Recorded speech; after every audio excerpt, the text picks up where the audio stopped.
தாமரைக்கணி வணக்கம். அங்கே இருக்கக்கூடிய கள நிலவரம் என்ன? விஜய் வந்து விட்டார், கூட்டம் ஆர்ப்பரித்து நிற்கிறது, கள காட்சிகளை விவரிங்க. நிச்சயமாக புதுச்சேரியில் இன்றைய தினம் மக்கள் சந்திப்பு மாநாட்டிற்கு தற்போது விஜய் வருகை தந்திருக்கிறார். காலை முதலே அந்த QR கோடு பாஸ் வைப்பவர்களுக்கு மட்டுமே அனுமதியானது வழங்கப்பட்டது. குறிப்பாக இந்த சாலை முழுவதுமே ஏராளமான ரசிகர்கள், தொண்டர்கள் என அனைவருமே நின்று இந்த உப்பளம் சாலை முழுவதும் அந்த பாஸ் வைத்திருப்பவர்கள் தவிர பாஸ் இல்லாதவர்கள் நீண்ட ஏக்கத்துடனே அந்த சாலை முழுவதும் தேங்கி நின்றார்கள் என்றுதான் நம்ம காலையிலிருந்து பார்த்தோம். தற்பொழுது அவர்களுக்கும் அனுமதி வழங்கப்பட்டிருக்கிறது. தற்பொழுது பாஸ் இல்லாதவர்களும் விஜயினுடைய பேச்சை பார்ப்பதற்கும் அவரை நேரில் பார்ப்பதற்கான ஒரு வாய்ப்பினை தற்போது காவல்துறை தரப்பில் ஏற்பாடு செய்யப்பட்டு தற்போது அவர்கள் அனுமதி பார்த்தீங்கன்னா தெரியும். அந்த காட்சியில் அவர்கள்லாம் ரொம்ப தூரமாக நின்றுட்டு இருந்தாங்க. கிட்டத்தட்ட ஒரு 1 கிலோமீட்டருக்கு பின்னால் ரொம்ப நேரமாக காலையிலிருந்தே காத்து கொண்டவர்கள், அதாவது பாஸ் இல்லாமல் அந்த QR கோடு இல்லாமல் காத்து கொண்டவர்கள் தற்போது அனுமதி வழங்கப்பட்டதால் அவர்கள் எப்படியாவது விஜயை சந்திக்க வேண்டும் என்பதற்காக தற்போது ஓடி வரக்கூடிய அந்த காட்சியை நம்ம தொடர்ந்து பார்க்க முடிகிறது.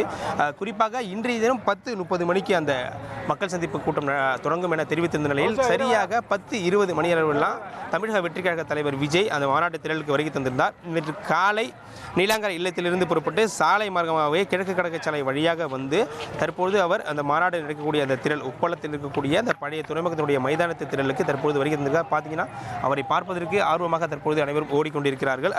இது ஒரு புறம் இருக்க, இன்றைய தினம் மக்கள் சந்திப்பு கூட்டம் என்பது ஒரு பாண்டிச்சேரியில் முதல் நடப்பதால் இங்கே இருக்கக்கூடிய ஏராளமான குடும்பமாக தற்போது வருகை தந்திருக்கிறார்கள். அதிலும் குறிப்பாக குழந்தைகளை ஒருபோதும் அனுமதிக்க கூடாது என்று ஏற்கனவே தெரிவித்த நிலையில் இங்கே இந்த நம்ம நின்று கொண்டிருக்கும் சமயத்தில் ஒரு குழந்தையை அவருடைய உள்ளே கூட்டுவதற்கு கொண்டு சென்றிருக்கிறார். நம்ம பார்த்தீங்கன்னாவே தெரியும். அந்த காட்சியை பாருங்கள். சிறுவர்களுக்கு அனுமதி இல்லைன்னு சொல்லியிருக்காங்க. நீங்கள் கூப்பிட்டு வரீங்களே, ஏற்கனவே பாதுகாப்பு எப்படி இருக்குன்னு நினைக்கிறீங்க? சொல்லுங்க. குழந்தைய கூட்டு வரீங்க, ஏற்கனவே கரூர்ல பெரிய சம்பவம் நடந்திருக்கு. இந்த டைம்ல நீங்க வந்து குழந்தைய கூட்டு வந்திருக்கீங்க. லேடிஸ் உள்ள அனுப்பிச்சிட்டேன், அதனால திரும்பி போக முடியல, அதனால வெயிட் பண்ணிட்டு இருக்கேன். இடையில நீங்க வெளியே காத்துருக்கீங்களா? குழந்தை சேஃப்டிக்கு இல்ல நான் பாத்துக்கிறேன், சேஃபா பாத்துக்கிறேன் சார். சேஃபா பாத்துப்பீங்களா? Okay, thank you. பார்த்தீங்கன்னா தெரியும் சேஃப். அதாவது தற்போது பாருங்கள், காவல்துறை அவர்களுக்கு அனுமதி என்பது வழங்கப்படவில்லை. அந்த காட்சியை பார்த்தீங்கன்னா தெரியும். குழந்தையை வந்து கூப்பிட்டு வரக்கூடாது என காவல்துறை தற்போது அறிவித்து வழங்கியிருக்கிறார்கள். அவரும் மாநாடு திரளுக்கு உள்ளே செல்லாமல் தற்போது வெளியே சென்றிருக்கிறார். பார்த்தீங்கன்னா தெரியும். காலையில் தம்பி பாஸ் வச்சிருந்தீங்களா? பாஸ் இல்லாமல் உள்ள வந்திருக்கீங்களா? இல்லை, அவர்கள் கூறுவதற்கே தயங்குகிறார்கள். வணக்கம் பிரதர். இல்ல காலைல பாஸ் வச்சிருந்தீங்களா? இப்ப பாஸ் இல்லாம பாஸ் இருக்குது. அது பாஸ் இருக்குதுன்னா உள்ள போறோம். வீடியோ மட்டும் எடுத்து அனுப்பி விட்டுருங்க. விஜய் நம்ம ஓட்டு விஜய்.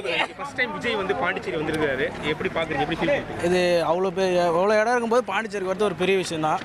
பாண்டிச்சேரியில் நாங்கள் விஜய்க்கு எப்பயுமே ஆதரவு கொடுத்துட்டு தான் இருப்போம்.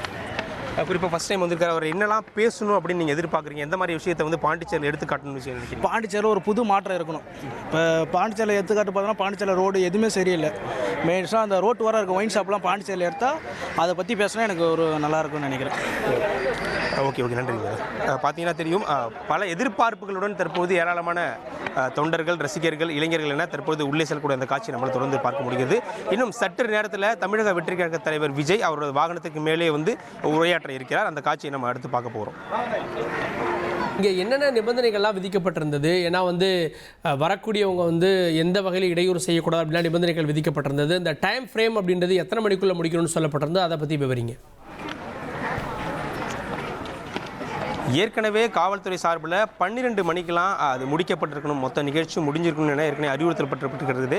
எனவே அந்த சரியான நேரத்திற்கு, ஏன்னா இதுக்கு முன்பு மக்கள் சந்திப்பு தமிழ்நாட்டில் நடந்த பொழுது சரியான நேரத்திற்கு அந்த திரளுக்கு செல்லாமல் சில பிரச்சனைகள் என்பது ஏற்பட்டிருந்தது. ஆனால் இன்றைய தினம் புதுச்சேரியில் சரியான நேரத்திற்கு கட்டாக 10:20 மணி அளவிலாம் மாநாட்டினுடைய திரளுக்கு டைரக்டாக விஜய் வந்திருக்கிறார். எனவே குறிப்பிட்ட நேரத்திற்கு அது தொடங்கப்பட்டு மதியம் 12லேருந்து 12:30 மணி அளவிற்கு இந்த கூட்டம் என்பது முடியும் என எதிர்பார்க்க. அது மட்டும் இல்லாமல் பொதுமக்கள் செல்வதற்கு ஒரு வழியும், வாகனங்கள் செல்வதற்கு ஒரு வழியும், விஜய் செல்வதற்கு ஒரு வழி என ஏற்கனவே வழிகள் வந்து பிரிக்கப்பட்டிருக்கிறது. அதனால் பொதுமக்கள் இந்த நிகழ்ச்சி முடிஞ்சு வெளியே வரும்பொழுது அவர்கள் அங்கேருந்து செல்வதற்கு எந்த ஒரு போக்குவரத்து நெரிசல் ஏற்படாத வகையில் இங்கே வந்து காவல்துறை சார்பில் முழு சப்போர்ட்டானது வழங்கப்பட்டிருக்கிறது.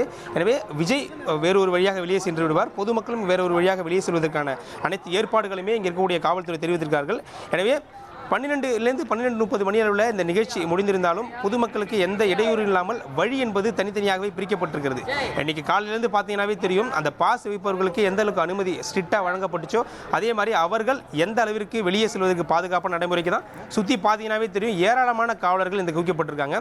குறிப்பாக அந்த உப்பளம் சாலை முழுவதுமே கிட்டத்தட்ட 5 அடுக்குகளில் காவல்துறை வந்து பேரிகார்டு அமைத்து முழு சோதனைக்கு பின்பு தான் அவர்கள் உள்ள அனுமதிக்கப்படுகிறார்கள். அதன் அடிப்படையில் தான் 5 பேரிகார்டுகள் மூலம் அவர்கள் வந்து இங்கிருந்து அமைதியான முறையில் வெளியேற்றுவதற்கு முழு பாதுகாப்பையும் காவல்துறை ஏற்பாடு செய்யப்பட்டிருக்கிறது. ஓகே, விஜய் வந்து 10:30 மணிக்கு வந்துடுவார் அப்படின்னு சொல்லப்பட்டது. 10:20க்கே வந்து விட்டார் அப்படின்றத நம்ம பார்க்குறோம். விஜயுடைய ஸ்பீச் எவ்வளோ நேரம் இருக்கும், அதை பற்றி ஏதாவது தகவல் சொல்லப்பட்டிருக்கா? நிச்சயமாக 12 மணிக்கு முடிக்க வேண்டும் என்பது புதுவை மாநிலத்தோட அரசினுடைய ஒரு வேண்டுகோள். அவர் ஒரு 11 மணி அளவில் அவருடைய தொடங்கி 12 மணிக்கு முடிப்பார் என்பதுதான் அனைவருடைய எதிர்பார்ப்பாக. கிட்டத்தட்ட 1 மணி நேரம் மாநில அரசு இங்கே இருக்கக்கூடிய வளர்ச்சி திட்டங்கள், மாநில அந்தஸ்து தொடர்பாக இன்றைய தினம் முக்கியமான கருத்துக்களை வந்து அவர் பேசுவார். அது மட்டும் இல்லாமல் கட்சி தொடங்கப்பட்ட பிறகு புதுச்சேரிக்கு முதல் முறையாக ஒரு மாநாடை தற்போது அவர் ஏற்பட்டிருக்கார். பொதுக்கூட்டத்தை, அதாவது மக்கள் கூட்டத்தை நடத்துகிறார். அதுவும் ஒரு திறந்த வெளியில் தான் இது நடந்திருக்கிறது. என்றால் கரூர் சம்பவத்துக்கு பிறகு காஞ்சிபுரத்தில் கூட ஒரு உள் அரங்கில் தான் அந்த நிகழ்ச்சி என்பது நடைபெற்றது. ஆனால் புதுவையில் ஒரு திறந்தவெளி மைதானத்தில் முழு பாதுகாப்போடு பொதுமக்களுக்கும் அந்த வாகனத்திற்கும் எந்த அளவுக்கு இடைவெளி விட வேண்டும் என்பதை முழுமையாக ஆலோசனை செய்து தான் அந்த ஏற்பாடு செய்யப்பட்டிருக்கிறது. எனவே இன்றைய தினம் அவருடைய பேச்சு இந்த பாண்டிச்சேரி மாநிலத்திற்கு ஒரு முக்கியமான பேச்சாக இருக்கும் எனவும் எதிர்பார்க்கப்படுகிறது. உங்கள் தந்திவன் தொலைக்காட்சியில் கர்ணன் தினமும் இரவு 7 மணிக்கு காண தவறாதீர்கள்.